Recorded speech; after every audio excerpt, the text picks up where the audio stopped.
നമസ്കാരം. മെട്രോ മാറ്റിനിയിലേക്ക് സ്വാഗതം. കലാമണ്ഡലം സത്യഭാമയെ മലയാളികൾക്കിടയിൽ പ്രത്യേകിച്ച് പരിചയപ്പെടുത്തേണ്ട ആവശ്യമൊന്നുമില്ല.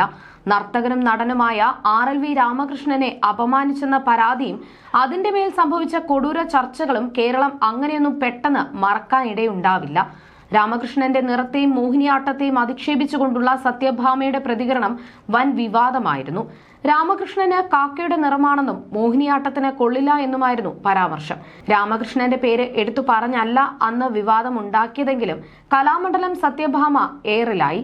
സമൂഹ മാധ്യമങ്ങളിൽ വിമർശനവും ട്രോളും ഏറ്റുവാങ്ങേണ്ടി വന്നിട്ടും വ്യാപക വിമർശനം ഉയർന്നിട്ടും തന്റെ വാദത്തിൽ സത്യഭാമ അന്ന് ഉറച്ചുനിന്നു. ജാതി അധിക്ഷേപ കേസിൽ കലാമണ്ഡലം സത്യഭാമയ്ക്കെതിരെ കേസെടുത്തിരുന്നു. മാസങ്ങൾക്കു മുൻപ് RLV രാമകൃഷ്ണനുമായി ബന്ധപ്പെട്ട് സത്യഭാമ നടത്തിയ വിവാദ പരാമർശങ്ങളിൽ സ്നേഹ പ്രതികരിച്ചിരുന്നു. RLV രാമകൃഷ്ണനെ പിന്തുണച്ചും സത്യഭാമയെ വിമർശിച്ചുമായിരുന്നു സ്നേഹയുടെ പ്രതികരണം. ഇതിനുള്ള മറുപടിയാണ് ഫേസ്ബുക്ക് വീഡിയോയിലൂടെ സത്യഭാമ ഇപ്പോൾ പങ്കുവച്ചത്. സ്നേഹ ശ്രീകുമാറിനെ ബോഡി ഷെയ്മിംഗ് ഉൾപ്പെടെ നടത്തിയാണ് സത്യഭാമ വിമർശിക്കുന്നത്. തന്നെ വിമർശിച്ചതിനുള്ള ശിക്ഷയായിട്ടാണ് സ്നേഹയുടെ ഭർത്താവ് കേസിൽ ഉൾപ്പെട്ടതെന്ന് പറഞ്ഞ സത്യഭാമ കഞ്ഞി കുടിച്ച് ജീവിക്കാൻ വേണ്ടിയല്ലേ അഭിനയിക്കാൻ പോയതെന്നും ചോദിക്കുന്നുണ്ട്. സത്യഭാമയുടെ വാക്കുകൾ ഇങ്ങനെയായിരുന്നു: ഞാൻ കുറച്ച് വിവാദങ്ങളിൽ ഉൾപ്പെട്ടത് നിങ്ങൾക്ക് എല്ലാവർക്കും അറിയാം. അത് വിവാദമായി നിങ്ങൾക്ക് തോന്നിയെങ്കിലും എനിക്ക് തോന്നിയിട്ടില്ല. ആ പ്രശ്നമുണ്ടായ സമയത്ത് കുറെ പേർ എന്നെ അനുകൂലിച്ച് സംസാരിച്ചിരുന്നു. എന്നാൽ കുറെ പേർ മാനസികമായി തകർക്കുന്ന രീതിയിൽ പ്രതികരിച്ചിരുന്നു. ഈ കലയുമായി മുന്നോട്ടു പോകാൻ പറ്റുമോ എന്നുവരെ ഞാൻ പേടിച്ചിരുന്നു. ദൈവാനുഗ്രഹം കൊണ്ടാണ് ഞാൻ ഇതുവരെ പിടിച്ചു നിന്നത്. ഒറ്റയ്ക്ക് പോരാടി വന്ന ഒരാളാണ് ഞാൻ. വിവാദങ്ങൾ ഉണ്ടായ സമയത്ത് ഞാൻ വലിയ വിഷമത്തിലായിരുന്നു. കലാമണ്ഡലത്തിൽ ഓട്ടൻതുള്ളൽ പഠിച്ച ഒരുത്തി ഇവൾ എന്ത് തുള്ളലാണ് പഠിച്ചതെന്ന് പോലും എനിക്ക് അറിഞ്ഞുകൂടാ. ഞാൻ പിന്നീടാണ് ഇക്കാര്യങ്ങളൊക്കെ അറിഞ്ഞത്. മർമായത്തിലാണ് എന്നെ വിഷമിപ്പിച്ച എനിക്കെതിരെ പോസ്റ്റിട്ട ഒരുത്തി ഉള്ളത്. നിങ്ങൾക്ക് എല്ലാവർക്കും അവളെ അറിയാം. ആകപ്പാടെ ഉരുണ്ടുപെരണ്ട ഇരിക്കുന്ന ഒരുത്തി. അവൾ എന്നെ വിശേഷിപ്പിച്ചത് ഈ സ്ത്രീ എന്നാണ്. അവർ പറഞ്ഞതെല്ലാം എന്റെ ഫോണിൽ സേവ് ചെയ്ത് വെച്ചിട്ടുണ്ട്. എനിക്കിങ്ങനെ ഒരു അവസരം ലഭിക്കുമെന്ന് നീ വിചാരിച്ചില്ല. സ്നേഹയ്ക്ക് ഇന്റർവ്യൂവിൽ ഡാൻസിന് കിട്ടാഞ്ഞിട്ടാണ് ഓട്ടൻതുള്ളൽ എടുത്തത്. നീ ഓട്ടൻതുള്ളലാണോ തുള്ളുന്നത്? നീ പഠിച്ച തൊഴിൽ ആദ്യം കൈകാര്യം ചെയ്. ആ സ്ത്രീ ഒന്ന് കളിക്കാമോ എന്നാണ് അവൾ എന്നോട് ചോദിക്കുന്നത്. നീ ജനിക്കുന്നതിന് മുൻപ് ചായം തേച്ച് ഫീൽഡിൽ ഇറങ്ങിയതാണ് ഞാൻ. അത് ഓർത്തോണം. നീ ഒന്ന് കളിച്ചു കാണിക്ക്. കഞ്ഞി കുടിച്ചു ജീവിക്കാൻ വേണ്ടിയല്ലേ അഭിനയിക്കാൻ പോയത്? നീ വലിയ ആർട്ടിസ്റ്റ് ആണെന്നാണോ നിന്റെ വിചാരം? അന്തസ്സായിട്ടാണ് ഞാൻ കലാമണ്ഡലത്തിൽ നിന്ന് പഠിച്ചിറങ്ങിയത്. നിന്റെ നാട്ടിൽ ഒരു പരിപാടിക്ക് എന്നെ വിളിക്ക്, ഞാൻ വന്നു കളിക്കാം.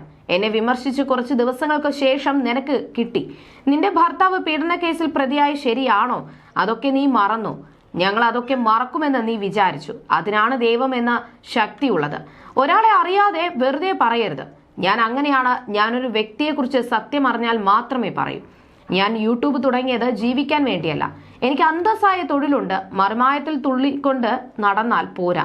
നീ വലിയ ആർട്ടിസ്റ്റ് ആണെന്നാണ് നിന്റെ വിചാരം. ബാക്കിയുള്ളവരൊക്കെയോ? ഏത് ഫീൽഡിലും എല്ലാവർക്കും ഒരു ഒത്തൊരുമയുണ്ട്. നിനക്കെന്താ അതില്ലാത്തത്? നിന്റെ ഇപ്പോഴത്തെ ഫിഗറിന് പറ്റിയ പേരാണ് മറുമായത്തിൽ കിട്ടിയിരിക്കുന്നത്. നിന്റെ ഭർത്താവിനെ എന്തുകൊണ്ടാണ് ആ സീരിയലിൽ കാണാത്തത്? ഇങ്ങനെ പോകുന്നു സത്യഭാമയുടെ അധിക്ഷേപ പരാമർശങ്ങൾ. ഈ വിഷയത്തിൽ സ്നേഹ ഇതുവരെ പ്രതികരിച്ചിട്ടില്ല. അതേസമയം മാധ്യമങ്ങൾക്ക് മുന്നിലും സത്യഭാമ തന്റെ വാദം ന്യായീകരിക്കാൻ ശ്രമിച്ചു. അന്ന് ഡബ്ബിംഗ് ആർട്ടിസ്റ്റ് ഭാഗ്യലക്ഷ്മി ഇവർക്കെതിരെ ചാനൽ ചർച്ചയിൽ സംസാരിച്ചു. അന്നുണ്ടായ പ്രശ്നങ്ങളെക്കുറിച്ച് തന്റെ യൂട്യൂബ് ചാനലിൽ കലാമണ്ഡലം സത്യഭാമ സംസാരിക്കുന്നുണ്ട്. ആ വാക്കുകളും ഇപ്പോൾ ചർച്ചയാകുകയാണ്. അന്നത്തെ വിവാദത്തിൽ മാധ്യമങ്ങൾക്ക് മറുപടി കൊടുത്ത ശേഷം രാത്രിയായപ്പോൾ 24 ചാനലിൽ നിന്നും വിളിച്ചു. ഒരു ലൈവ് വരാമോ എന്ന് ചോദിച്ചു. സ്റ്റുഡിയോയിലൊന്നും ഞാൻ വരില്ല. എന്റെ വീട്ടിൽ വന്ന് നിങ്ങൾ എടുത്തോ എന്ന് പറഞ്ഞു. അങ്ങനെ 1-2 പയ്യന്മാർ ഇവിടെ വന്നു. ഞാൻ ലൈവിൽ വന്നു. അതിലൊരു ഗസ്റ്റ് ഭാഗ്യലക്ഷ്മിയാണ്, ഒരു ഗസ്റ്റ് ധന്യരാമൻ. ഗോപികൃഷ്ണനായിരുന്നു അവതാരകൻ. ഗോപികൃഷ്ണൻ എന്നോട് ഓരോന്ന് ചോദിക്കുന്നുണ്ട്. ഞാൻ മറുപടി പറയുന്നുമുണ്ട്. ഇതിനിടെ ഭാഗ്യലക്ഷ്മി എന്നെക്കുറിച്ച് അവർ നിർത്തിയിട്ടില്ല, അഹങ്കാരം കണ്ടോ, രാവിലെ ഇത്രയും പ്രശ്നം ഉണ്ടാക്കിയിട്ട് അവരുടെ രീതി നോക്കുക എന്ന് പറഞ്ഞു. നിർത്തണേ എന്ന് ഞാൻ പറഞ്ഞു. ഒരുത്തന്റെ വീട്ടിൽ കയറി ചെന്ന് കരി ഓയിൽ ഒഴിച്ചത് മറന്നോ ഭാഗ്യലക്ഷ്മി എന്ന് ഞാൻ ചോദിച്ചു. ഇത് പുള്ളിക്കാരി പ്രതീക്ഷിച്ചില്ല. പിന്നെ മിണ്ടിയില്ല. അവിടെ ഇരുന്നു. എന്നെ ഭാഗ്യലക്ഷ്മിക്ക് അറിയില്ല. അറിയാത്ത ആൾ ഇങ്ങനെ പറയാൻ പാടുണ്ടോ? ഭാഗ്യലക്ഷ്മി എന്തായാലും എന്നെക്കാളും പ്രായം കുറഞ്ഞ ആളാണ്. അതുപോട്ടെ, സത്യാവസ്ഥ അറിയാതെ പറയരുത്. മാധ്യമപ്രവർത്തകൻ ചോദിച്ചതിന് മറുപടിയാണ് ഞാൻ പറഞ്ഞത്. ഭാഗ്യലക്ഷ്മി എല്ലാ ചാനൽ ചർച്ചയിലും പോകാറുണ്ട്. എന്റെ തൊഴിൽ അതല്ല. കാൽ കാശിന്റെ പണം തരില്ല. അറിയാത്ത ആളെക്കുറിച്ച് എന്ത് അഹങ്കാരമെന്ന് ഭാഗ്യലക്ഷ്മി പറയാൻ പാടുണ്ടോ എന്നും സത്യഭാമ ചോദിക്കുന്നു. നേരത്തെയും ഭാഗ്യലക്ഷ്മിക്കെതിരെ ഇവർ സംസാരിച്ചിട്ടുണ്ട്. എന്റെ മരുമകളുടെ താലി പൊട്ടിച്ചതിന് ഇവരുടെ കയ്യിൽ തെളിവുണ്ടോ? ഇവർ വല്ലതും കണ്ടോ? അതിൽ ചാനൽ ചർച്ചയിൽ വന്നിരിക്കുന്ന ഇവളുമാർക്ക് എന്ത് കാര്യം? ഈ പറഞ്ഞ അവളുമാരുടെ പല കേസുകളും നടന്നുകൊണ്ടിരിക്കുകയാണ്. താലി പൊട്ടിച്ചു, ഇറക്കി വിട്ടു എന്നൊക്കെ പറഞ്ഞാൽ എന്നെ അറിയുന്ന ആരും വിശ്വസിക്കില്ല. എന്നെ അറിയാവുന്ന 2 പേർ വന്നിരുന്ന് പറഞ്ഞു. അതിനുള്ള മറുപടി അന്നേ കൊടുത്തിട്ടുണ്ടെന്നും സത്യഭാമ പറഞ്ഞു. അതിന് ഞാൻ അപ്പോൾ കൊടുത്തിട്ടുണ്ട്. എന്നെ ഭാഗ്യലക്ഷ്മിക്ക് അറിഞ്ഞുകൂടാ, പിന്നെ എന്തിനു പറയണം? എന്റെ കേസിനെ സംബന്ധിച്ച് എന്ത് വേണമെങ്കിലും പറഞ്ഞോട്ടെ. എന്റെ മോനെയും മരുമകൾ എന്ന പെണ്ണിനെയും വലിച്ചിഴക്കേണ്ട കാര്യമില്ല എന്നും സത്യഭാമ അന്ന് പറഞ്ഞു. അതേസമയം ദിലീപ് നായകനായ ഭബബ 100 ദിവസം ഓടാൻ പഴവങ്ങാടി ഗണപതിക്ക് 1001 തേങ്ങ നേർന്നിട്ടുണ്ടെന്നും സത്യഭാമ പറഞ്ഞത് വലിയ രീതിയിൽ സോഷ്യൽ മീഡിയയിൽ വൈറലായി. അവനൊപ്പം നിൽക്കുന്നവർ സിനിമ ഏറ്റെടുക്കുന്നു എന്നാണ് സത്യഭാമ പറഞ്ഞത്. പ്രാർത്ഥനകൾ ഫലം കണ്ടു. ദിലീപിന്റെയും സുഹൃത്തുക്കളുടെയും ഇന്ന് ഇറങ്ങിയ സിനിമ മലയാളികൾ ഏറ്റെടുത്തിരിക്കുന്നു. 100% എന്റർടൈൻമെന്റ് പെർഫോമൻസ് എന്നാണ് എറണാകുളത്തുള്ള ഗീതാഞ്ജലി പറയുന്നത്. ഏറ്റവും ചുരുങ്ങിയത് 100 ദിവസം ഓടുമെന്ന് എന്റെ മനസ്സ് പറയുന്നുണ്ട്. 100 ദിവസം ഓടിയാൽ പഴവങ്ങാടി ഗണപതിക്ക് 1001 തേങ്ങ ഞാൻ നേർന്നിട്ടുണ്ട്. 10% വരുന്ന അവൾക്കൊപ്പം മനുഷ്യരെ 90% വരുന്ന അവനൊപ്പം മനുഷ്യർ കണ്ടം വഴി ഓടിച്ച മനോഹര കാഴ്ചയാണ് കേരളത്തിലെ ഒട്ടുമിക്ക സിനിമ പ്രദർശന കേന്ദ്രങ്ങളിലും കാണുന്നത് എന്നാണ് സത്യഭാമയുടെ കുറിപ്പ്. രാമകൃഷ്ണന് കാക്കയുടെ നിറമാണെന്നും മോഹിനിയാട്ടത്തിന് കൊള്ളില്ല എന്നും പറഞ്ഞ് സത്യഭാമയുടെ പരാമർശം വലിയ രീതിയിൽ ചർച്ചാ വിഷയമായി.